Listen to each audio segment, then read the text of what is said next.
नमस्कार, आप देख रहे हैं हमारा खास कार्यक्रम न्यूज पंच और मैं हूं आपके साथ कृतिका। जहां न्यूज पंच में खबरें सिर्फ खबर नहीं रह जाती बल्कि पावरफुल इंपैक्ट के साथ आप सभी के सामने रखी जाती है और न्यूज पंच में हर खबर की तह तक जाया जाता है। यहाँ प्रेजेंटेशन का मिलता है एक नया अंदाज, फिर वो खबर चाहे देश की हो या फिर दुनिया की राजनीति की हो या अर्थव्यवस्था की या फिर आम आदमी से जुड़ी हुई, और खबर से जुड़े हुए हर एक पहलू को पहुंचाने के साथ साथ ग्राउंड पर मौजूद अपने रिपोर्टर से जानते हैं खबर से जुड़ा हुआ एक एक अपडेट। तो चलिए शुरुआत करते हैं न्यूज पंच की प्रमुख खबरों के साथ और सबसे पहले नजर डालते हैं टॉप लाइन्स पर।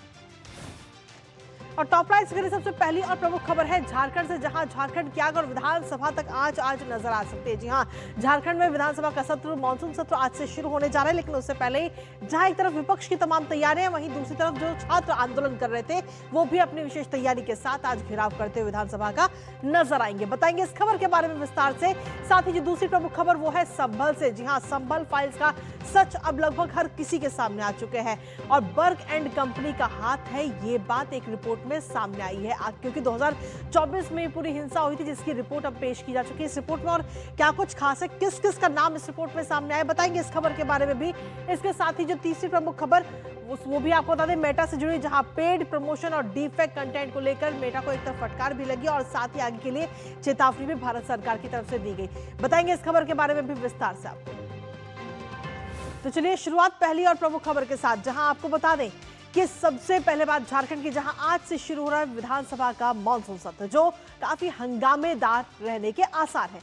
दरअसल पिछले कई दिनों से जारी छात्र आंदोलन इस समय सरकार के लिए सबसे बड़ी चुनौती बन चुका है और इस मुद्दे पर विपक्ष सरकार को घेरने की पूरी तैयारी में है और सदन के अंदर विपक्ष जवाब मांगेगा तो वहीं सदन के बाहर छात्र इंसाफ की मांग करते हुए नजर आएंगे।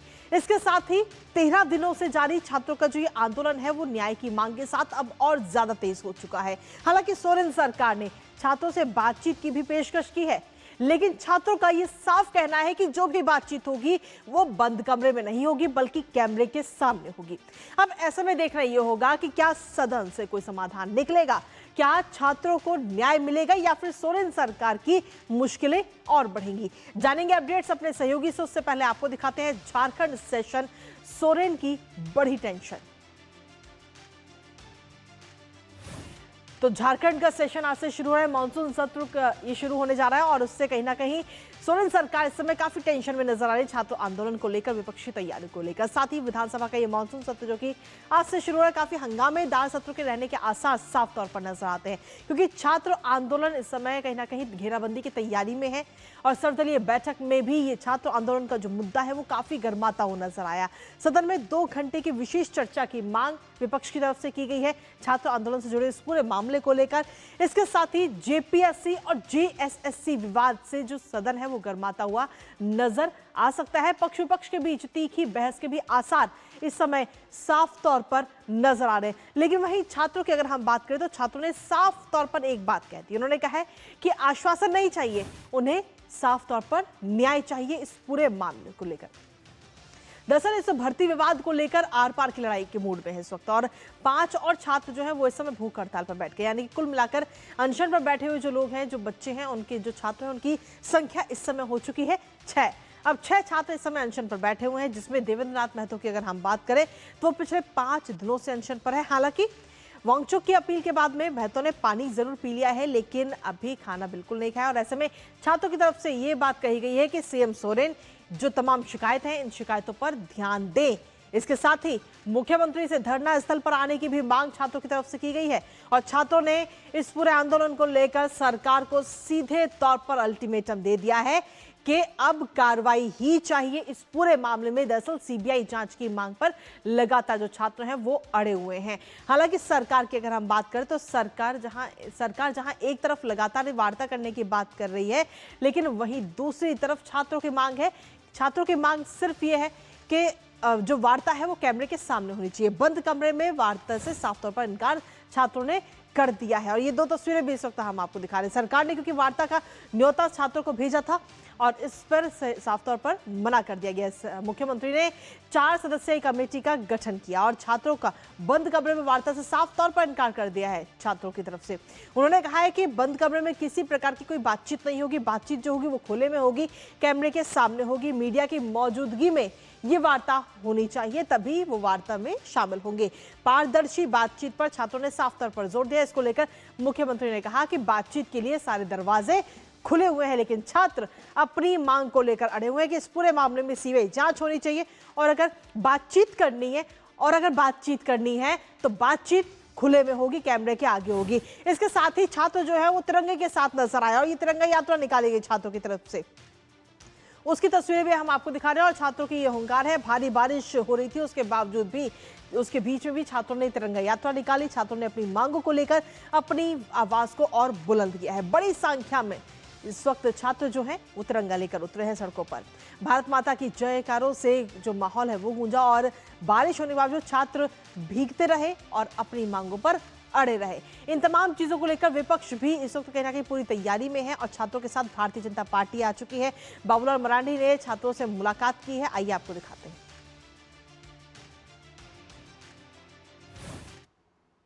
एसीसी ने या जेपीएससी ने, दोनों ही संस्थान ने जो एग्जाम लिया है उसमें से भारी गड़बड़ी हुई है। और मैं तो ये कहता हूँ गड़बड़ी नहीं बल्कि झारखंड के बच्चों का जो हक था, यहाँ की नौकरी को जेसीसी ने बेचा है और जेपीएससी ने भी वही काम किया है।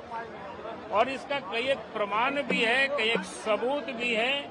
जेसीसी में जो गड़बड़ी हुई है और जेपीएससी में जो गड़बड़ी हुई है, सरकार को बिना बहस कराए उन सारे एग्जाम को रद्द करना चाहिए और पूरे मामले की जांच सीबीआई से करानी चाहिए। तो नेता प्रतिपक्ष बाबूलाल मरांडी को आपने सुना, जिन्होंने छात्रों के साथ मुलाकात करी और अपनी बातों को रखते हुए नजर आए, साथ ही अपना समर्थन भी छात्रों को दिया। और इस सब चीजों को लेकर के भूख हड़ताल पर जो छात्र बैठे हैं उनकी तरफ से क्या कुछ प्रतिक्रिया सामने आई है वो भी एक बार आपको दिखाते हैं। हाँ, अभी भी भूख हड़ताल जारी है, अन्न ग्रहण नहीं कर रहा हूँ और ये तब तक जारी रहेगा जब तक हमारी सभी मांगें पूरी नहीं होगी। साथ ही साथ झारखंड के समस्त स्टूडेंट्स संतुष्ट नहीं हो जाते हैं। सरकार से आज वार्ता होना है, इधर से भी जाएंगे स्टूडेंट्स और उधर से भी जाएंगे और सामूहिक वार्ता होगी। अब हम चाहते हैं कि सीएम साहब का इस्तीफा हो, क्योंकि वो इस पद पर रहने लायक नहीं है। वो बेंगलोर से आने के बाद यहाँ पर इतना घंटा हो गया, वो संज्ञान नहीं ले रहे हैं। बेंगलोर से आने के बाद हम लोगों का बात नहीं सुन रहे। 3 किलोमीटर का बगल में रहते हैं और उन्हें हमारी जान की कोई परवाह अगर नहीं है। तो सीधे तौर पर छात्र जो हैं वो इस समय भूख हड़ताल के साथ अपनी मांगों को लेकर अड़े हुए हैं कि इस पूरे मामले में सीबीआई जांच होनी चाहिए और जो परीक्षाएं उन्हें रद्द किया जाना चाहिए और अगर बातचीत करनी है तो बातचीत कैमरे के सामने होनी चाहिए, बंद कमरे में नहीं होगी। हमारे साथ हमारे सहयोगी दिवाकर इस वक्त जुड़ गए हैं, सीधा उनका रुख करेंगे ताजा अपडेट के लिए। दिवाकर, सीधे तौर पर अगर हम देखें तो छात्रों की तरफ से जो छात्र है वो अपनी मांगों को लेकर इस समय अड़े हुए हैं और इसके साथ ही अगर हम देखें तो भारतीय जनता पार्टी का समर्थन भी और आज मानसून सत्र का पहला दिन भी है जो हंगामेदार रहने के साफ तौर पर आसार नजर आते हैं। दिवाकर, देखिए कृतिका, पहले मैं थोड़ी तस्वीर दिखाऊं क्योंकि सुबह होने के बाद से यहाँ गहमा गहमी शुरू हो जाती है। ये जयपाल सिंह मुंडा स्टेडियम इन छात्रों के धरना स्थल और प्रदर्शन का गवाह बन रहा है और लगातार ये आंदोलन धीरे धीरे तेज भी हो रहा है और सरकार अब एक तरीके से थोड़ी झुकती हुई भी नजर आ रही है, क्योंकि जिस तरीके से कल सरकार ने पहले एसडीओ को भेजा, रांची एसडीओ कि वो मुख्यमंत्री उनसे बात करना चाहते हैं, लेकिन चूंकि छात्रों ने मना कर दिया पूरी तरीके से कि वो मुख्यमंत्री से जाकर बंद कमरे में बात नहीं करेंगे, उसके बाद सरकार ने आनन फानन में 4 मंत्रियों की एक कमेटी गठित की है जो इस पूरे मामले की जांच करेगी और छात्रों से वार्ता करेगी। तो ठीक है, इस तरह की कार्रवाई चल रही है, लेकिन आज विधानसभा का सत्र शुरू हो रहा है। अब से थोड़ी देर बाद करीब 15-20 मिनट बचे हुए हैं, 11 बजे से सत्र शुरू होगा और उसको लेकर गहमागहमी है। जो भारतीय जनता पार्टी के विधायक हैं, अपोजिशन दल आजसू पार्टी के विधायक हैं, वो विधानसभा परिसर में धरने पर बैठ गए हैं और उन्होंने जो है वो बैनर पोस्टर के साथ सरकार के खिलाफ आवाज भी बुलंद करनी शुरू कर दी है। तो लगातार गहमा-गहमी, लेकिन छात्रों का, जिसके बात में लगातार पहले से भी कह रहा हूँ कि जो छात्र नेता है देवेंद्र महतो उनके कुछ जो प्रतिनिधि हैं वो, क्योंकि विनोद ये महतो जो है वो खुद देवेंद्र महतो खुद धरने पे बैठे हुए हैं और वो अनिश्चितकालीन हड़ताल पे भी बैठे हुए हैं। लेकिन आज एक समूह जो है वो विधानसभा घेराव की ओर अभी से थोड़ी देर पहले यहाँ से कूच किया है और वो विधानसभा घेराव करने की तैयारी में है। और विधानसभा का जो घेराव है वो 3 चरणों में झारखंड में होगा। आज जो देवेंद्र महतो की तरफ से हो रहा है, दूसरा कल आयशा की तरफ से विधानसभा घेराव होगा। और ये जो छात्र आंदोलन जो देख रहे हैं कि फिलहाल अभी नारेबाजी कर रहे हैं, सरकार के खिलाफ नारेबाजी कर रहे हैं, इनका जो विधानसभा घेराव का कार्यक्रम है वो 10 अगस्त को होने वाला है। तो लगातार छात्रों का आंदोलन उग्र होता जा रहा है और ये आंदोलन इसी तरीके से आगे बढ़ रहा है, शांतिपूर्ण तरीके से बन रहा है और जनता की आवाज जो है वो सरकार तक पहुंचाने के लिए अब इसमें आम लोग भी लगातार। ठीक है, बहुत बहुत शुक्रिया दिवाकर तमाम जानकारी हमारे साथ साझा करने के लिए। इसके साथ ही जो तस्वीरें आपने हमारे साथ साझा की वो तस्वीरें भी हमने अपने दर्शकों तक पहुंचाई। तो सीधे तौर पर जो छात्र हैं वो लगातार अपनी मांगों को लेकर अड़े हुए हैं, लेकिन फिलहाल अब आज हर किसी की नजर है झारखंड का जो विधानसभा सत्र जो आज मॉनसून सत्र शुरू हो रहा है उस पर हर किसी की नजर है। करेंगे इस पर विस्तार से भी बात, लेकिन इसी बीच रुकेंगे न्यूज पंच में एक छोटे से ब्रेक के लिए। आप बने रहिए हमारे साथ।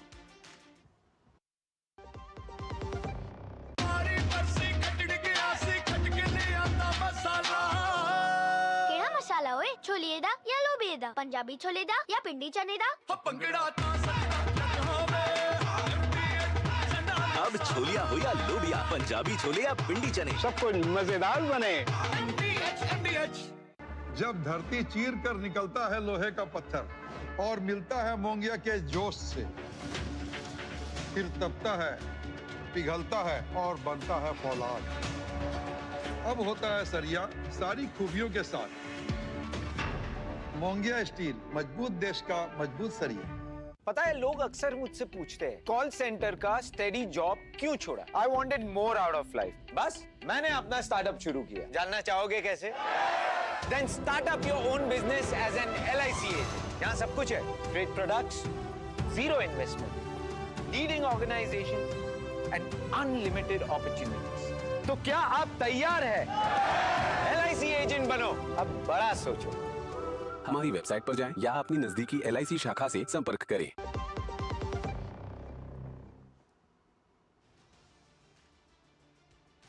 और ब्रेक के बाद एक बार फिर से स्वागत है आप सभी का। अब बात करते हैं उत्तर प्रदेश के संभल की, जहां साल 2024 में 24 नवंबर को हिंसा हुई थी, जिसमें कई लोगों की मौत भी हुई थी। जिसके बाद अब इस मामले में 3 सदस्यीय न्यायिक जांच का आयोग भी गठन हुआ है, जिसकी रिपोर्ट अब सभी के सामने आ चुकी है, जिसमें कई बड़े खुलासे हुए। इस रिपोर्ट में बताया गया कि आखिर कौन कौन इस हिंसा के पीछे था। आपको ये भी बता दें कि इस पूरे मामले की गहन छानबीन हुई और छानबीन के बाद में कुछ जो तथ्य हैं वो सामने आए, जिसमें कई सारे नाम भी निकलकर सामने आए हैं। आइए सबसे पहले रुक कर लेते हैं कि आखिर 2024 में जो हिंसा भड़की, आखिर उस रिपोर्ट में क्या कुछ और निकलकर सामने आया है, क्योंकि ये बताया जा रहा है कि ये जो हिंसा थी वो पूरी तरह से पहले से तैयारी की गई थी, सुनियोजित साजिश का पूरा हिस्सा थी। फिलहाल ये तस्वीरें इस समय हम आपको दिखा रहे हैं। ये तस्वीरें इस वक्त आपको दिखा रहे हैं 2024 हिंसा की जो रिपोर्ट है उसे पेश किया गया सदन में। इसके साथ ही रिपोर्ट में कई सारे बड़े खुलासे हुए हैं।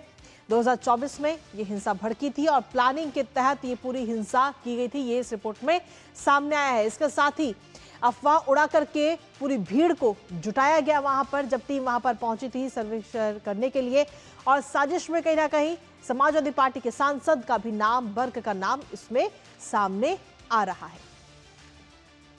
तो 2024 में ये हिंसा हुई और इसके बाद में 2024 में गठन किया गया कमेटी का। 2026 में अब इसको लेकर खुलासा हुआ है। न्यायिक जांच आयोग की रिपोर्ट में ये पूरा पर्दाफाश हुआ है। और इसके साथ ही आपको बता दें कि विधानसभा में आपको बता दें कि 1 साल के अंदर ये पूरी रिपोर्ट इस समय पेश की गई है। 1 साल 8 महीने के बाद में ये रिपोर्ट विधानसभा के अंदर पेश की गई और इस रिपोर्ट के जरिए कई सारे चौंकाने वाले खुलासे हुए हैं, कई सारे सच इसमें सामने आए, जिसमें बताया गया कि इस हिंसा की साजिश की गई थी, पूरी प्लानिंग के तहत ये हिंसा फैलाई गई थी।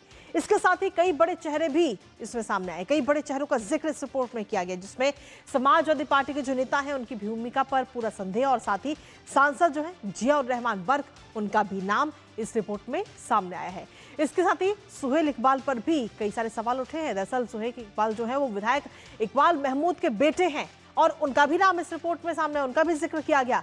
प्रशासन और पुलिस की प्रभावी कार्रवाई, जहां पुलिस की गोलियों से किसी की भी मौत नहीं हुई है, ये बात इस रिपोर्ट में कही गई है। तो एक के बाद एक कई सारे चौंकाने वाले खुलासे इस रिपोर्ट के जरिए किए गए हैं। आखिर संभल हिंसा में क्या क्या हुआ है और कब कब हुआ है वो भी आपको बता देते हैं, लेकिन इसके साथ ही सर्वे करने के लिए टीम पहुंची थी 24 नवंबर को 2024 को, और आइए आपको सुनाते हैं। आज ऐसा माहौल क्रिएट किया जा रहा है सोची समझी साजिश के तहत कि आज उल्टा हमें अपनी बचाव की स्थिति मानना पड़ रहा है। हम क्यों अपनी सफाई इस चीज पे पेश कर रहे हैं? जान हमारी गई है, ना कि किसी पुलिस के अधिकारी की, प्रशासनिक अधिकारी की। मैं ये नहीं चाहता कि पुलिस प्रशासनिक अधिकारी की किसी की जान जाती, लेकिन जान हमारी गई है और उसके बावजूद भी अपराधी हम ही साबित हो रहे हैं। ऐसा तो नाइंसाफी, जुल्म की इंतहा है। हम लोग उस समय भी कहते थे कि ये संभल की हिंसा प्रायोजित है और उसमें समाजवादी पार्टी के महत्वपूर्ण पदाधिकारी लोग इन्वॉल्व हैं प्रवोक करने के मामले में। अब कमीशन ने ऐसा कहा है तो वो बात सिद्ध हो गई। आखिर संभल हिंसा में कब कब क्या क्या हुआ है फटाफट से वो भी आपको बता दें। दरअसल 24 नवंबर 2024 को ये पूरी हिंसा भड़की थी। सर्वे करने के लिए टीम गई थी वहां पर, एएसआई की टीम, जिस पर हमला किया गया वहां के लोगों की तरफ से। शाही जामा मस्जिद का सर्वे होना था और ये सर्वे करने के लिए टीम पहुंची थी। भारी संख्या में मस्जिद के पास लोग जो है वो इकट्ठा हुए।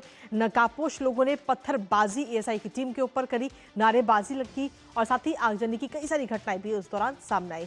हथियारों से भी हमले करने की कोशिश इस दौरान वहां पर की गई और इस हिंसा में 4 लोगों की मौत हुई, साथ ही 28 पुलिसकर्मी जो जख्मी हुए थे, घायल हुए थे इस हिंसा की वजह से। सुरक्षा बलों के हथियार लूटने की कोशिश वहां पर लोगों की तरफ से की गई। सुरक्षा बलों ने हालांकि मोर्चा संभाला हुआ था और टीम को, एएसआई की जो टीम वहां पर सर्वे करने के लिए गई थी, उस टीम को सुरक्षित ही वहां से बाहर निकाला गया। हमारे साथ हमारे सहयोगी रामेंद्र इस वक्त जुड़ गए हैं, सीधा उनका रुख करेंगे ताजा अपडेट के लिए। रामेंद्र, ये जो रिपोर्ट सामने आई 2024 में ये पूरी हिंसा हुई थी और 2026 में अभी इस रिपोर्ट में कई सारे खुलासे हुए हैं कि आखिर ये जो हिंसा हुई वो पूरी तरीके से पहले से प्री प्लानिंग के तहत की गई और इसके साथ ही समाजवादी पार्टी के कई नेताओं का भी नामों का जिक्र इस रिपोर्ट में किया गया। रामेंद्र, देखिए कृतिका, जिस साजिश की बात कर रही हो, हरिहर नगर से संभल बनने तक की साजिश की गई है। आप वो बड़ी हिंदू आबादी का क्षेत्र था जहां भगवान विष्णु जी की पूजा की जाती थी, तो वो संभल बनने तक पूरी हिस्सा थी, व्यवस्था की गई और इसमें पिछली सरकारों का पूरा दोष था। उन्होंने इनको प्रश्रय दिया। इनको ये गलतफहमी थी कि इस सरकार में भी वही करेंगे, गोली कट्टा लाएंगे, पत्थर लाएंगे और पुलिस के ऊपर पथराव करेंगे और जो कुछ चाहेंगे उसको रोक देंगे। ये सरकार बदली हुई है, उनको थोड़ा सा समझने में गलती हो गई कि वो सरकार नहीं है कि पुलिस बैक फुट पर आएगी, पीछे हटेगी, पुलिस आगे बढ़ेगी। और जिस तरीके से पूरे संभल मामले में जो एसआईटी ने जो आयोग ने जांच दी है, उसने बड़ा स्पष्ट कर दिया है कि सोची समझी हिंसा थी। लोगों को एकत्र किया गया था मस्जिद के पास, उनके पास असलहे थे, फायरिंग की गई, 7 पुलिस वालों को गोली लगी है, पत्थर चलाए गए, पत्थर लोग लेके आए थे। जो लोग कह रहे हैं कि हमारे साथ न्याय नहीं हो रहा, तो क्या वहाँ रामायण पढ़ने गए थे वो लोग? क्या करने गए थे वहाँ? इतनी बड़ी संख्या में लोग क्यों एकत्र हुए थे वहाँ? गोली, कट्टा, बंदूक और पत्थर क्यों चलाए गए थे? इसका भी जवाब उनको देना पड़ेगा कृतिका। बिल्कुल, तो सीधे तौर पर अब इस हिंसा को लेकर के कहीं ना कहीं कई सारे खुलासे भी हुए हैं, लेकिन इसके साथ ही समाजवादी पार्टी की अगर हम बात करें तो किस तरीके के अभी तक प्रतिक्रिया सामने आई, क्योंकि समाजवादी पार्टी के जो विधायक का बेटा है उसका भी नाम इसमें सामने आया, समाजवादी पार्टी के सांसद वर्ग उनका भी नाम इसमें सामने आ चुका है। तो इसको लेकर क्या प्रतिक्रिया अभी तक सामने आई है? देखिए, समाजवादी पार्टी मानती है कि ये गलत सरकार कर रही है और जो जिन लोगों के खिलाफ कार्रवाई हुई है उसको भी अभी स्वीकार नहीं कर पा रही। लेकिन वर्ग का जो पूरा परिवार है, चाहे बिजली चोरी में हो, चाहे अन्य घटनाओं में हो, पूरी तरीके से खुल करके सामने आ गया है कि उनकी वास्तविक स्थिति क्या है, ये समाजवादी पार्टी का चोला ओढ़कर संभल में कर क्या रहे हैं, ये सारी चीजें लोगों के सामने है।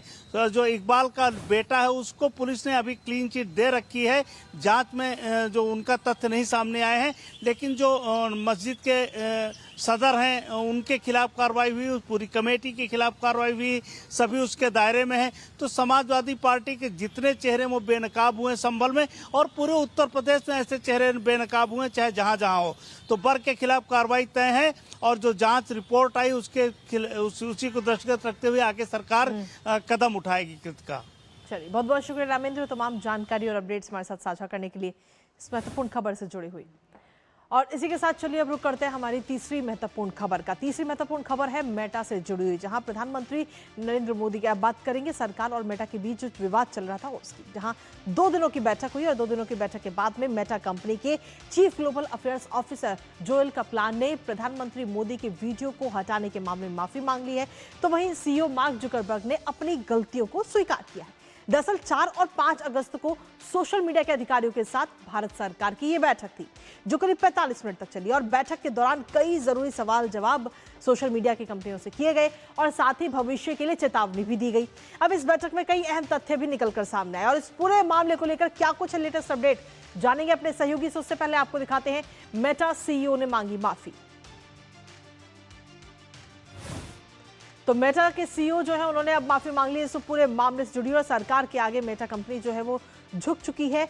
पीएम नरेंद्र मोदी का जो वीडियो था उसको हटाया गया और जुकरबर्ग ने भी अपनी जो गलतियां हैं उनको लेकर माफी मांगी है। इसके साथ ही सरकार को साफ तौर पर 4 और 5 अगस्त को ये अहम बैठक हुई थी और उस अहम बैठक के बाद में इसमें कई सोशल मीडिया की कंपनियों के जो अधिकारी हैं वो इस बैठक में शामिल हुए थे, जहां सरकार की तरफ से कई सारे सवाल पूछे गए, जिसका जवाब कंपनियों की तरफ से दिया गया और मेटा ने भी अपनी गलती को स्वीकार किया है जो गलती हुई। इसके साथ ही आपको ये भी बता दें कि सरकार की तरफ से कई सारे सवाल पूछे गए थे। मेटा की ये पेशी हुई जहां डीप फेक पर भी मेटा जो है वो पूरी तरह से घिरता हुआ नजर आया। कंटेंट के प्रमोशन पर जवाब तलब किए गए और इसके साथ ही चाइल्ड सेक्सुअल अब्यूज मटेरियल पर भी कहीं ना कहीं मेटा कंपनी जो है वो कटघरे में घिरती हुई नजर आई है और उसको लेकर भी जवाब तलब किए गए। सोशल मीडिया प्लेटफॉर्म को सीधे तौर पर सरकार की तरफ से वार्निंग दी गई है और सिर्फ एक कंपनी नहीं बल्कि सोशल मीडिया की जो अलग अलग कंपनियां जिसमें शामिल हुई थी इस बैठक में, उन सभी को ये वार्निंग दी गई है कि अगर आपको भारत के अंदर काम करना है तो आपको भारतीय कानूनों का पालन करना होगा। ये सीधे तौर पर ये कहीं की चेतावनी या यूं कहीं की वार्निंग इस समय दी गई है कि कानून के तहत ही आपको रहना होगा और जवाबदेही आपको देनी होगी। अगर कोई भी बात होती है तो नियमों के उल्लंघन पर भी कार्रवाई होगी और दोबारा आपको चर्चा के लिए बुलाया जा सकता है। ये बात कहीं ना कहीं सरकार की तरफ से साफ तौर पर कह दी गई है और चेतावनी दे दी गई। दरअसल ये पूरा विवाद क्या था सरकार के बीच में, सरकार और साथ ही मेटा कंपनी के बीच में, वो भी आपको बता दें। दरअसल प्रधानमंत्री नरेंद्र मोदी ने 23 जुलाई को वीडियो पोस्ट किया था और युवाओं के नाम का ये संदेश दिया था और इस वीडियो को मेटा ने हटा दिया था। हमारे साथ हमारे सहयोगी इस वक्त जुड़ गए हैं शैलेंद्र, सीधा उनका रुख करेंगे ताजा अपडेट के लिए। शैलेंद्र, सीधे तौर पर इस पूरे मामले को लेकर के अब कहीं ना कहीं ये मामला खत्म भी हो रहा है, लेकिन इसके साथ ही सोशल मीडिया कंपनियों को चेतावनी दे दी गई है। जी देखिए, निश्चित तौर पर जब माफ़ी मांगी है मार्क जुकरबर्ग ने और गलती मानी है मेटा ने कि उनसे गलती हुई है प्रधानमंत्री नरेंद्र मोदी का वीडियो हटाने में और ये गलती स्वीकार की है और आगे जो हम जानते हैं कि ये बात सामने आई कि मेटा पर बहुत सारे उनके जो प्लेटफार्म हैं, फेसबुक हो या फिर बाकी प्लेटफार्म हो, उस पर कंटेंट को प्रमोशन के लिए पैसे का इस्तेमाल होता है। हम जानते हैं कि उनकी एक आंतरिक व्यवस्था है, उसमें किस तरह से आप अपने कंटेंट को ज़्यादातर लोग तक रीच पहुंचा सकते हैं, उसके लिए पैसे अदा किए जाते हैं। लेकिन इस दिक्कत तब आती है जब कुछ ऐसे कंटेंट जो पब्लिक ऑर्डर के लिए ठीक नहीं है, यानी कानून व्यवस्था के लिए ठीक नहीं है, या फिर कुछ ऐसे कंटेंट जो अश्लील हैं, जो एक तरह से देखें बच्चों के खिलाफ हैं, महिलाओं के खिलाफ हैं, उन कंटेंट को आप समय रहते क्यों नहीं हटाते? आपका आंतरिक तंत्र कैसा है इन कंटेंट की पहचान करके उन्हें हटाने का? इन सब पर गंभीर सवाल उठे थे जब संसदीय समिति की बैठक हुई थी और प्रधानमंत्री नरेंद्र मोदी के वीडियो हटाने के मामले में तो साफ साफ 3 दिन की वार्निंग दी गई थी कि 3 दिन के अंदर अगर मेटा के चीफ सीईओ आप माफ़ी नहीं मांगते हैं मार्क जुकरबर्ग, तो फिर आगे की कार्रवाई की जाएगी। अब सीईओ ने माफ़ी मांग ली है मेटा के और उनको आगे भी तलब किया जा सकता है। आज की जो संभावित बैठक है वो फिलहाल आज नहीं हो रही, चूँकि हम जानते हैं कि कल बहुत महत्वपूर्ण बैठक हुई थी। मेटा के अधिकारी गए थे आईटी मंत्रालय और वहाँ उनसे तीखे सवाल पूछे गए थे। इससे पहले संसदीय समिति सख्त हुई थी। तो अब सवाल ये है कि जो सेफ हार्बर मिलता है मेटा को, वो क्यों दिया जाए? अगर आप इंटरमीडिएरी की बात करते हैं, आप कोई संपादन करते हैं, आप कोई कंटेंट हटाते हैं, तो फिर आपको क्यों दिया जाए? सरकार ने इस बात को स्पष्ट तौर पर बता दिया। चलिए, बहुत बहुत शुक्रिया शैलेंद्र तमाम जानकारी और अपडेट साझा करने के लिए हमारे साथ में।